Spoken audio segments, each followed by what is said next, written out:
Hey, welcome to New Story Church. Thank you for being with us here this Sunday. Before I jump into everything, we are 1 week away from meeting physically. Can't wait to meet some of you face to face, see you in person. We are going to be meeting at Kenton Elmwood Commons, 3200 Elmwood Avenue. That is 3200 Elmwood Avenue, entrance in door number 4. You will not want to miss that. Enter in door number 4. I'm saying it all twice so that you don't forget.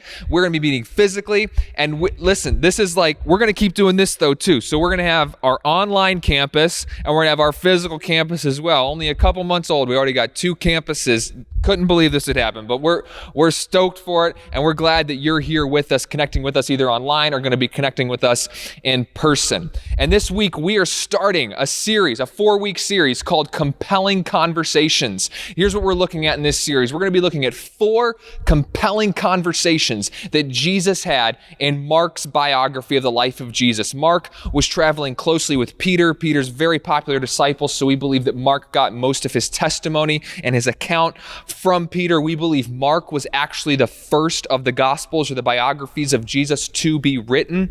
And we're going to look at 4 really compelling conversations from the life of Jesus. Because here's what we know to be true about Jesus, is that Jesus was 100% God and 100% man. He was fully God and fully man. So Jesus shows us what God is like, but Jesus also shows us who we can truly be as humans, what the ideal is for us to be as we pursue what it means for us to be human. And in these compelling conversations, we're going to see who we are to be and who we have been created and designed to be and how we can be the humans that God designed for us to be as we were created in his image. This is going to be some good stuff. We're starting in Mark chapter 3. I just want to read to you this short story from Mark chapter 3, verses 1 through 6 in our first week of compelling conversations. Mark 3, 1 through 6 says, Jesus entered into a synagogue, and a man was there whose hand was withered. His hand was paralyzed. It was deformed. They were watching him to see if he would heal him on the Sabbath, so that they might accuse him. He said to the man with the withered hand, "Get up and come forward." And he said to them, "Is it lawful to do good or to do harm on the Sabbath, to save a life or to kill?" But they kept silent. After looking around at them with anger, grieved at their hardness of heart, he said to the man, "Stretch out your hand." And he stretched it out, and his hand was restored. The Pharisees went out and immediately began conspiring with the Herodians against him as to how they might destroy him. There's a lot going on here. We'll see in these compelling conversations, there's always some type of tension. There's always some type of tension going on around these compelling conversations. This one here brought up a phrase, a term that all of us, I'm sure, are familiar with: peer pressure. Peer pressure. You've probably heard that before. The first time I ever heard or can recall hearing the term peer pressure was in 5th grade. In 5th grade, we had this program come to our school with this police officer called DARE, Drug Abuse Resistance Education. Some of you probably had DARE in your school as well. And Officer Clark came to teach us all of these classes about the harms of harmful things that drugs can do to you, and how a lot of the times people get into drugs because of peer pressure. I'll never forget the first time Officer Clark came in. He paced in front of our 5th grade classroom back and forth with his hands on his belt. It was kind of intimidating. Like, you see this police officer pacing back and forth, just staring at us all. You're like, I don't know if this guy is I don't know what's happening right now. Like, I was a child at the time, very intimidated. This man had a firearm on his side, and he's pacing back and forth, staring at us. And the first words out of his mouth were this: "I'm here to teach you how to learn to say no." And he screamed it. It was intense. And I remember being very intimidated, and I remember my friends either being intimidated, some of them actually laughed, but they were laughing or intimidated. But it was all about peer pressure and how as we get older, we shouldn't give in to peer pressure. And I imagine that a lot of us have the same assumption, that once we get out of middle school or once we get out of high school, that peer pressure is really not a thing anymore. Peer pressure is not something that we really have to think about anymore. We're adults now. It's not that big of a deal. We don't give in to peer pressure. And if we were to be honest, peer pressure still exists into adulthood. Think about where you work. Somebody at work says, oh, the management at this place is horrible. They don't know what they're doing. They're driving the company into the ground. Then somebody else begins to say the same thing. Then you notice everybody at your work is complaining, oh, management, they're just a bunch of idiots. They don't know what they're doing. And you like your job. But then all of a sudden you want to fit in with everybody, and everybody else is complaining about management and how they don't know what the company's horrible, the company isn't. And you're like, well, if that's what everyone's talking about, I guess I might as well join in with the conversation. Peer pressure, right? Or maybe you've been in conversations before with your friends, and it seems like every time they get together, they're always complaining about their spouses. Oh, my wife makes me do this. She's this, she's that, she's da-da-da-da-da. And you're like thinking, I like my marriage. I enjoy being with my wife. But then whenever you're with their friends, they start complaining, and then you're like, well, I guess I got to fit in, so maybe I can kind of come up with something to complain about. Peer pressure, right? You've probably been there before. Or maybe this past weekend, everybody watched, the Sabres or the Bills or whatever was on, and you didn't see the game, but you want to fit into the conversation. So what do? You go look up the highlights really quickly so that you can fit in. Peer pressure. You want to fit in. We all want to fit in. Here's one that I've done multiple times, and I'm not proud of this, but people are sitting around talking about a television show or something that was on Netflix recently, and they're like, they've all watched it, and I haven't watched it yet, but I want to fit in. So what do? Oh, you know what? I go on IMDb, Internet Movie Database, one of the greatest websites in the entire world, and I look up all the things about the show, and then I just jump in the conversation as if I've actually watched the show. Why? Peer pressure. I want to fit in, but I will admit this. Last month, Umbrella Academy Season 2 dropped on Netflix. I watched it all within the first week. I am up to date, folks. I am staying in the loop these days. I'm going to continue to stay in the loop. I'm going to try to not get at a place where I have to do that anymore, but I should never do that anyway. But you know what I mean? Peer pressure. Sometimes you're scrolling through social media, and you see that everybody's posting about this one thing, and you don't know anything about this thing, but you're like, well, I want to fit in, so I guess I should post about it as well. I should jump on board. I should join the movement. I should share that story, even though you don't know anything about it. Everybody else is doing it on social media, so you should do it as well. Peer pressure is still real. It still exists, and there's a ton of it going on in this passage in Mark chapter 3. Jesus decides to heal a man on the Sabbath, which was the most revered day of the week. And all the religious leaders, the people with influence, are hating on Jesus. They were watching him to see what he was doing so that they might accuse him. That's what verse 2 says. They were watching him closely, waiting to accuse him. Jesus' disciples and his followers were probably thinking, hey, Jesus, can we hold off and do this another day? Can we take care of this at another time, please? Can we take care of this, maybe tomorrow when it's not the Sabbath, when it's not this holy day? Because the pressure of the time, of the culture, of the people said, Jesus, don't get involved right now. But Jesus asks such a critical question in verse 4. He said to them, listen, this is so powerful. He said, is it lawful to do good or to do harm on the Sabbath, to save a life or to kill? But they kept silent. He's asking, is it lawful to do good or to do harm? But they kept silent. In regards to good and evil, this is one of those moments where the silence is deafening. Because it's like the answer seems so obvious, specifically coming from our point of view, but from their point of view. Because Jesus had just declared in verse 28 in chapter 2 that the Son of Man himself is Lord of the Sabbath, so they're already very upset. But Jesus was willing to do good. He was willing to push against the system. He was willing to push against the pressure of the time and say, you know what? I am not going to give in. You've probably heard the term before, go for the gold. Talking about, in a race or whatever it is, going for the gold medal, going for what's best, going for the top. Today, I want to change that term a little bit, and here's what I want us to see from this compelling conversation. We were called and created as humans to go for the good. We were created to go for the good of others, even when the system of the time says, no, don't get involved. Even when those around you are saying, no, you shouldn't say anything. Even when people are saying, you going for the good will be more of a disruption, so we should just keep silent. We're not going to allow that deafening kind of silence to exist, especially as New Story Church. We are going to go for the good. That's who we are. That's why we exist. To write a new story in our community, we are going to go for the good. New Story Church, we do this together corporately by providing experiences on a Sunday morning where people can come and find new life and find the goodness that they have been created for in Christ Jesus. We do this by partnering with local ministries like the Goodness Project and partnering with organizations like Kenton Cares so that we can work together and go for the good. And then the thing that we really have to look at is in our individual lives. How are you going for the good? When there's pressure in the workplace or in your family or wherever it is to do something wrong or just to fit in, how do we work together to go for the good? Because that's what we were created and designed to do. And that's what Jesus calls out of this circumstance, that as the one who is good, he is going to go for the good. And when we come to know the one who is good, we are going to go for the good. It's what God has called us to. It's what Christ has designed us to do.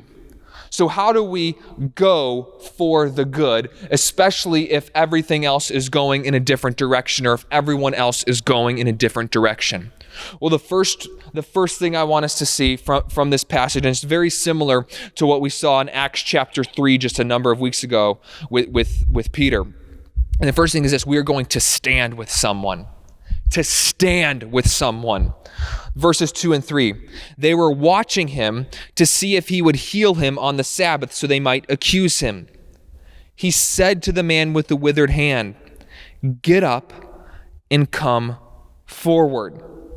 Jesus said to this man who nobody else would stand with, who everybody else was just looking past, "Come forward. Come stand with me." Jesus was willing to stand with someone who nobody else would stand with. He was willing to go for the good of this other person because every single human being has been created in the image of God and therefore has value in the sight of God. So whoever that person is in your life, who everybody is looking past and overlooking, and even you may have been overlooking, you have been called to go for the good and work for the good of that person, because we as New Story Church, we serve other people. We serve God best when we serve others. When we serve others, just as Christ was constantly serving other people, to stand with someone. These religious leaders, they had missed the point of the Sabbath. The Sabbath was initially set aside as a day of the week where God's people, the people of Israel, could have rest and reflect to the rest of the world, hey, look at the rest we have in our God. We are inviting you into it. It was their opportunity to be the light of the world. To be the light of the world that God had created them and called them to be, and invite others into it. But instead of them allowing it to be a way in which they were the light of the world in their culture, they had instead twisted the meaning of the Sabbath, and instead of being the light of the world, they took on this self-righteous view of they're now just the children of light, and they condemn the rest of the world for the darkness that they believe that it is in. So instead of the Sabbath being a day of invitation to the world to say, come find the rest that we have in our God, you can be a part of this as well, it became a day of condemnation as opposed to a day of invitation. It was a day of condemnation of, oh, we're children of light, the rest of the world is so bad and dark, and it became a day of self-righteousness. They were missing the point of what the Sabbath was all about. And it's just so crazy because they get upset with Jesus for standing with someone, but then in verse 6, it says that they were planning to destroy him and kill him. So it's not okay to stand with someone and work towards their restoration, but it is okay to plan a man's death in their eyes. It is okay to plan a man's death in their perspective. Things had gotten so twisted, and Jesus was willing to push up against this tradition. Jesus was willing to push up against this routine and say, this is not right. And he was willing to stand with someone. He was willing to go for the good. Think of how crazy this was, how much they had idolized their routine and their rituals. Some of you, you're probably a person of routine. You may even have a routine in the morning where you get up, you eat something, maybe you're one of those crazy people, part of your morning routine is to go take a run. Good for you. I could never be you. I don't want to, I hate running unless I'm playing a sport. I can kind of do it, but not really. Okay, let's say though, you're on your routine and you run for this amount of time so that you can get home and then you can shower, you can get ready for work and you have it all scheduled out. You're like, everything is on time. What if one morning you're on your routine, your running routine, and you see somebody in the middle of the road just bleeding? I know that sounds extreme, but that's what you see. You just see someone bleeding. And you say, I'm in my running routine. I can't be late. So I'm not going to bother to help that person or to make a phone call. I just can't bother. Doesn't make any sense.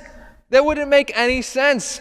But this is a lot of ways what these religious leaders are doing, these Pharisees are doing, because they're so caught up in their tradition and their ritual and their routine that they say, we're not going to worry about a man like this who is hurting.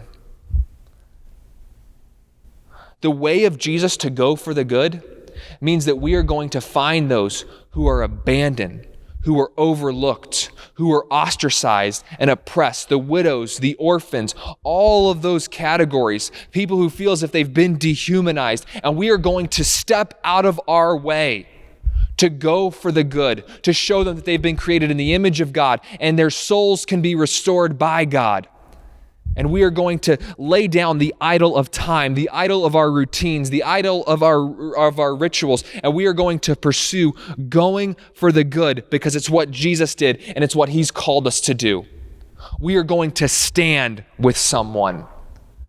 We're going to do this as a church, and my call is for all of us to do this individually in our everyday lives as well. Stand with someone. To go for the good, we have to stand with someone. The second thing is this: strengthen someone. Jesus strengthened this man. Verses 5 and 6. Strengthen someone. Jesus says this: after looking around at them with anger, grieved at their hardness of heart, he said to the man, stretch out your hand. And he stretched it out, and his hand was restored. The Pharisees went out and immediately began conspiring with the Herodians against him as to how they might destroy him. The man who had a withered, paralyzed, deformed hand, he was strengthened by Jesus. Whenever someone comes into contact with Jesus, they leave stronger. This is the gospel message that while we were lost, while we were weak, we have been made strong in Christ. Jesus always strengthens people. And as you read through Mark, as you read through Matthew and Luke and John, we see that whenever somebody encounters Jesus, they always leave stronger because Christ is our true source of strength. He is the one who gives us full and abundant life. And Jesus strengthened this man. And then when he strengthens us, we have to then bring that to others as well, to strengthen others.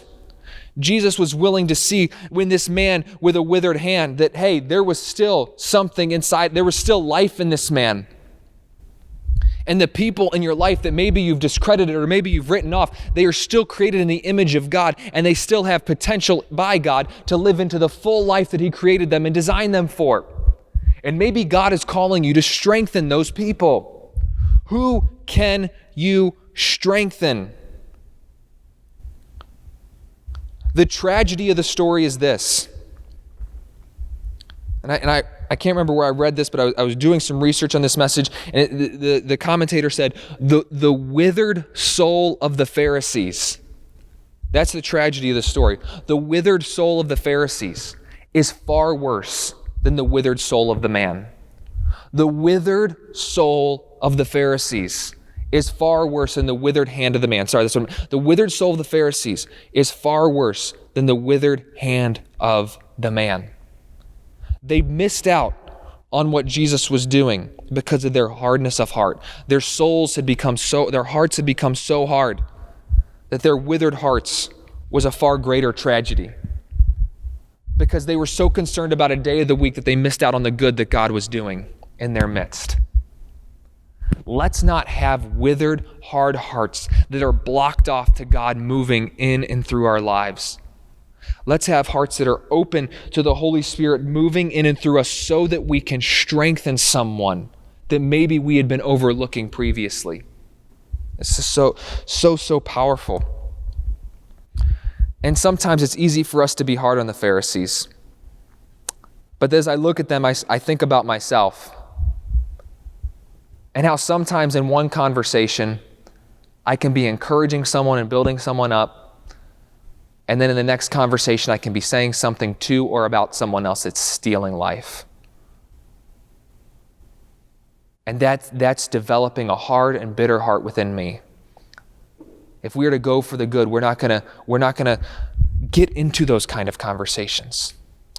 Or I can so easily be in a conversation where I'm focused, I'm intent, I'm listening, hoping to speak words into someone that would allow them to go for the good that God has designed them for. But then all of a sudden, I get antsy, like I got to get out of this conversation and there's no reason, I have nothing else to go to. I just want control over my own schedule. And I forget that I'm in that conversation to push that person to go for the good that Christ has for them. To lay down my time, to lay down my life for the good of others. That's what going for the good is all about. And I imagine that you could think of your own examples as well. I imagine you could think of your own circumstances where you know that God has placed you in a circumstance or a conversation to push someone towards the good, the one who is good.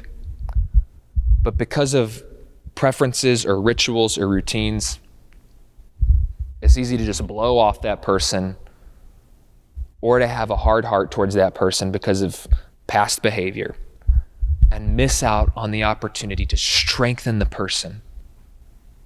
Many people probably saw this man with the withered hand as someone who was irritating. They walked right by him, probably heard him begging and crying all the time. And Jesus took someone who other people saw as irritating, and he stood with him and he strengthened him. We have to be willing to do that as well. I have to be willing to do that as well. We as New Story Church have to be willing to step out and do that as well, to write a new story where it is that God has placed us. And I know one pushback here might be this. Well, Jesus strengthened the man, but he healed the man. Like his hand was restored, and I can't go about healing people, and I'm not going to even try to start one of those healing tours. And I've seen some of those people on TV, and I don't really know if I'm one of those people, and I don't really know if I'm into that whole thing, and I get that. And I want to share with you a thought that was really, really helpful for me. A number of years ago, I was reading a book called Jesus, a Theography by Leonard Sweet and Frank Viola, a really, really fantastic book. And they share a story of a 20th century theologian by the name of Nels Furet. And Nels had a severe case of rheumatoid arthritis. He could barely move.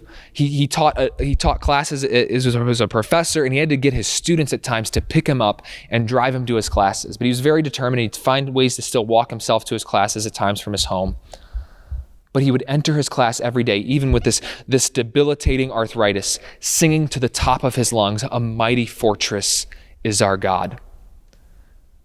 And they drew a distinction in the book that between the word healing and the word of what it means, or the expression of what it means to be cured. And Nels in this life was never cured of his rheumatoid arthritis, but he experienced healing because he was experiencing a joy that transcended all of his circumstances. No matter what was happening around him, he had a joy in Christ. He had been healed in his soul. He may have not been cured in this life. And whenever Jesus encountered people, he almost always healed them and cured them. He always healed them. He almost always cured them. And for some reason, we don't know why that doesn't always happen today. We don't have all the reasons for that, but we do know this, that in the life to come, he promises us transformed bodies where we will experience a full healing and what it means to be cured. So that will come in the life to come in Christ. But right here, right now, sometimes I think we need to just change our perspective a little bit and recognize that when you go for the good of others, God may not use you in your words and your prayers to cure someone. It could happen. I believe in miracles. But he will use your words and your actions to bring healing to a person's soul. And this man, while he was cured, he was also healed in his soul because he had experienced Jesus. And when we go for the good, we can speak words of life and words of healing into people's lives who may be feeling lonely and abandoned and ostracized and oppressed. We have the opportunity to do that. You see, here's what we got to understand, is we don't get to choose the people that are in our lives. We all know that. We don't get to choose the people God places in our lives, but we do get to choose how we respond to them. We don't get to choose the people God placed in our lives, but we do get to choose how we respond to them. And all of the people that have been placed in your life are created in the image of God. And God is calling you to stand with them and strengthen them. Because people, as I continue to say, they do feel abandoned and lonely and ostracized and oppressed and just lost. Maybe you're feeling one of those ways right now, and if you are, click the Get Connected link. We want to get connected with you and get you connected with a group where someone can stand with you and strengthen you. Get connected. We want to connect with you. But maybe you know someone in your life who is feeling one of those ways. Or maybe you know someone in your life who's been irritating you, and instead of recognizing that they're feeling one of those ways, you just continue to allow them to irritate you and get under your skin. That family member who continues to be rude at family gatherings, chances are that's a defense mechanism because they're feeling one of those ways, and God is calling you to pursue a deeper relationship with that person. That person on social media who keeps putting up the most obnoxious posts in the world. Some of those are a cry for help. And maybe it requires you investing and taking time. Not just one conversation, but real time. Laying down your time and laying down your life for the good of others. That person at work who's just always short with people. Maybe they're feeling one of those ways. Once again, defense mechanism. That neighbor who just gives you dirty looks and won't even wave hello is probably feeling one of those ways. Whoever it is, that person in your life, and this is speaking to me too. There are people in my life that I need to better see. God has placed me there to stand with them and to strengthen them, to go for the good, to lay down our time, to lay down our lives, to lay down the ritual, to lay down the tradition, to lay down the idol of time and pursue the good that God has called us to speak words of life into other people.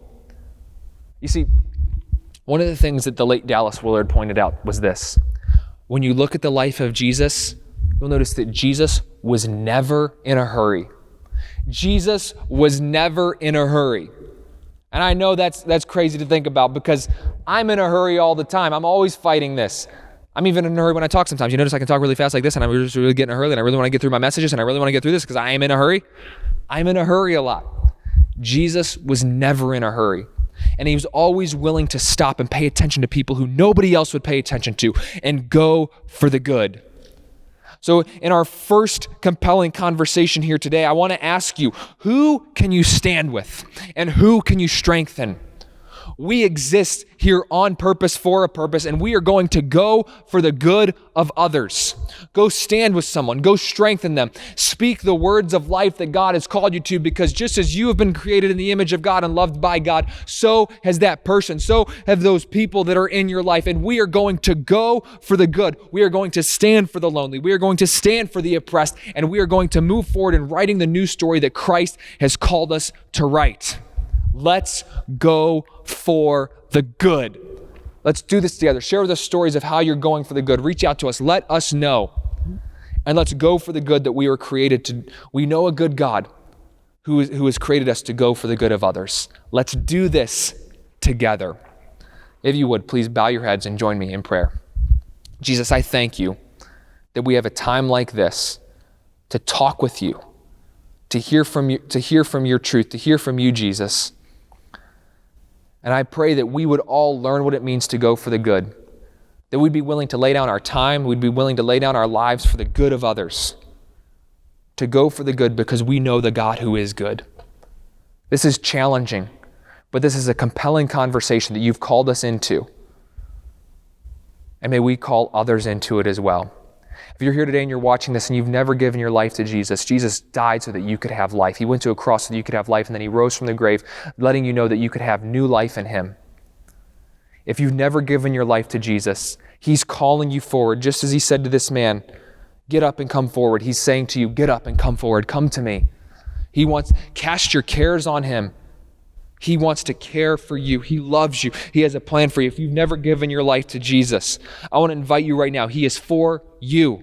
He wants to go for the good in your life, that what he designed and created you for. If you've never given your life to him, pray this prayer. Jesus, I give you my life. Jesus, I give you my life. Jesus, I give you my life. If you prayed that prayer, go to our website, fill out the Get Connected, or click the link that says, I want to give my life to Jesus. Click that. We want to get connected with you, and we want to work together to going for the good. Jesus, thank you that we have this time with you. Thank you for these compelling conversations. May we be challenged by this. May we allow this to affect our everyday life and move forward into what it is that you've called us to do, to go for the good. In your name I pray. Amen.